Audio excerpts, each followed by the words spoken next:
teew yëpp di nuyu mbokk taalib yëpp di sant yàlla di gërëm di ñaan ci yàlla képp koo xam ne kii teew nga fii yàlla tax laa jóg mbokk tax laa jóg jàmm tax laa jóg ñu ngi lay gërëm di la sant di la ñaan yàlla ñu ngi sant ñi nga xam ne ñooy sénégalais yi ñi nga xam ne ñooy saytu mbir yi ñi nga xam ne ñooy sécurité yi ñoom ñëpp ñu ngi sant di leen gërëm gis nañ seen taxawaay ci ñun taxawaay bi njumte la wante nag alhamdulilah rabbil alamin ba nga xamee ne njumte am na ci ngeen xam ko jéggal ñu ko bàyyi ñu alhamdulilah kon ñu ngi leen sant di leen gërëm te di leen ñaan yàlla ñu ngi ñaan yàlla Sénégal gii yàlla def fi jàmm def fi sutura Sénégal yal na ko yàlla xaar Sénégal yal na ko yàlla wëttu képp ku fi liggéey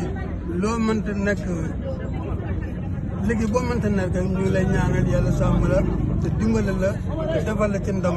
defal la ci barke boo xam ne bi da nga coono wéy waaye nag ñu gën a sant yàlla mbokk taal bi nga xam ne ñëpp biñ déggee mbir mii dugg na seen xol yi dugg boo xam ne bii métti na leen waaye nag mënuñ ci dara la may ak ñaan yàlla rek ba nga xamee dara desul lu ñaan yàlla mu des ci seen loxo yéen autorité yéen Sénégal yi yéen ñi nga xam ne yéen moom atte bi ngeen defal ñu li nga xam ne moom lañ bëggoon alhamdulilah rabbil alamin papa gërëm nañ leen sant leen papa doxalin bi sax ni loi